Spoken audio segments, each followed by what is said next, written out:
Welcome to our channel. Today we how to configure data collection with Qualtrics, full guide step by step clearly. Open Qualtrics and log in to your account. Once you're in the dashboard, click on Create Project.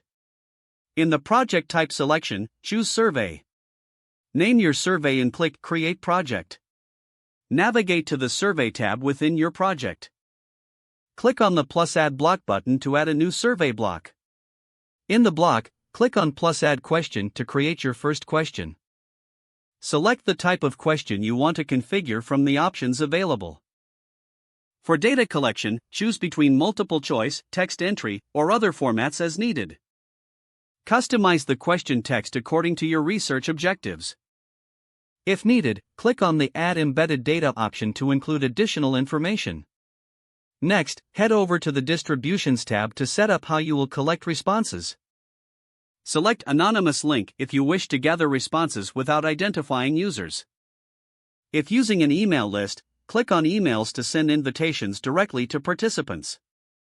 Make sure to upload a recipient list and personalize your message within the email template.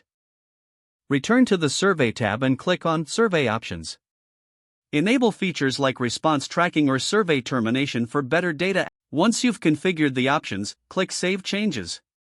Then, navigate back to the Distributions tab to generate the link or send email. To collect data effectively, consider setting a response deadline. After finalizing everything, go back to the Reports section. Here, you can monitor incoming responses in real time. Use the tools provided to analyze your collected data. Create visualizations and export data as needed for further analysis. When you're ready, review the insights gathered and adjust your approach if necessary.